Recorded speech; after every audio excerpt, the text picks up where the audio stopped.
Shalom kepada seluruh pemirsa dimanapun Anda berada. Salam jumpa dengan Paulus Rahel Ministry. Suatu hari ketika saya pelayanan di sebuah kota besar dan saya melayani di sebuah penjara, berjumpa dengan seorang ibu sambil menangis-nangis. Dia cerita bahwa aku seorang wanita, ibu rumah tangga yang sangat baik, sangat patuh dan begitu menghormati suami, dan aku mempunyai seorang anak dan anak itu sangat aku kasihi. Aku masuk penjara di tempat ini untuk kesalahan yang tidak aku lakukan. Aku masuk penjara ini dan sejak peristiwa itu suamiku tidak pernah muncul dan hilang di telan bumi. Sementara anakku menangis sedih karena kehilangan aku sekaligus kehilangan ayahnya. Jadi satu hari suamiku telepon untuk ambil paket di kantor pos. Dan ketika aku ambil, aku pikir ini adalah oleh-oleh dari suami tercinta. Ketika oleh-oleh tersebut aku buka di rumah, tiba-tiba ada aparat yang menyergap. Dan singkat cerita menangkap saya. Dan saya harus mendekam dalam tembok derita dan harus berpisah dengan anak, sementara suami tidak pernah muncul batang hidupnya dalam hidup saya. Sehingga saat itu saya harus menjalani hukuman yang tidak pernah saya lakukan. Nah, saudara, pernahkah engkau dikhianati dan bagaimana rasanya? Dan bagaimana apakah engkau bisa move on dari pengkhianatan ini? Firman Tuhan katakan di dalam Mazmur 34 ayat 19, Tuhan dekat kepada orang-orang yang patah hati dan ia menyelamatkan orang-orang yang remuk jiwanya. Sebelum lanjut kita berdoa. Bapa di sorga, terima kasih kalau mungkin hari ini kami ada yang merasa dikhianati dan kami merasa tidak nyaman. Biar lewat kebenaran firman ini kami boleh move on kembali. Terima kasih Bapa dalam nama Yesus. Amin. Nah saudara, akhirnya perempuan ini, istri ini harus masuk penjara karena kesalahan yang tidak dilakukan.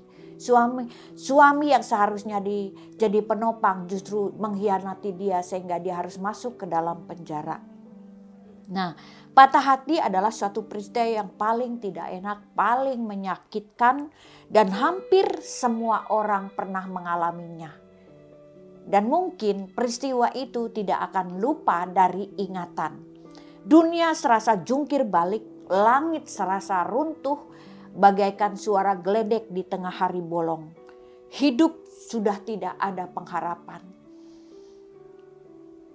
Patah hati menorehkan luka yang sangat dalam, bisa memporak-porandakan tulang, sendi, dan sumsum. Akibat patah hati ada orang yang lari ke obat-obatan.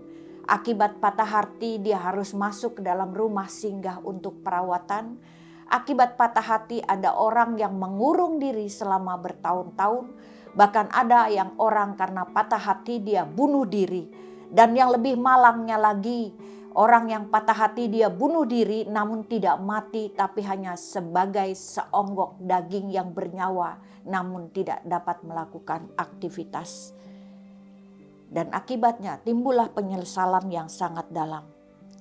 Jika ada di antara teman-teman yang saat ini sedang menonton, mungkin engkau mengalami patah hati yang membuat engkau merana, yang membuat engkau merasa dunia ini kiamat. Yuk move on. Karena firman Tuhan katakan, pemazmur di situ mengatakan bahwa ia menyembuhkan orang-orang yang patah hati dan membalut luka-luka mereka. Kalau engkau meratap, engkau akan semakin dalam, masuk ke dalam lumpur depresi. Hanya engkau sendiri yang dapat bangkit, hanya engkau sendiri yang dapat move on, hanya engkau sendiri yang dapat menolong. Karena Tuhan akan menolong ketika manusia itu mau menolong dirinya sendiri.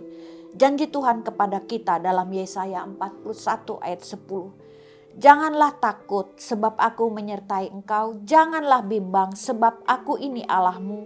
Aku akan meneguhkan bahkan akan menolong engkau.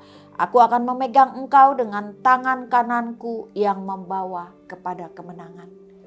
Mari kepada pemirsa yang hatimu sedang carut marut. Bahkan mungkin kalau hatimu dibeberkan di matahari, maka matahari akan tembus karena hatimu bolong-bolong.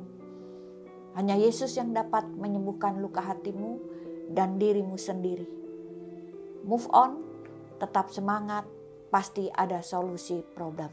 Amin. Tuhan memberkati. Bapa di surga, kami berdoa buat saudara-saudara kami yang mungkin pada hari ini berencana ingin mengakhiri hidupnya karena mengalami beban mental, peristiwa yang sangat menyakitkan dalam hidupnya. Tapi kami percaya firman-Mu mengatakan Engkau menampung air mata kami dalam kirbat-Mu. Biarlah Tuhan mereka boleh move on. Mereka boleh bangkit dan mereka hanya boleh berharap kepada Tuhan. Karena Engkau adalah solusi problem yang terbaik. Terima kasih Bapa. Kami percaya mereka pasti bisa, mereka pasti bangkit dan mereka pasti akan sembuh bersama Tuhan. Dalam nama Yesus. Amin.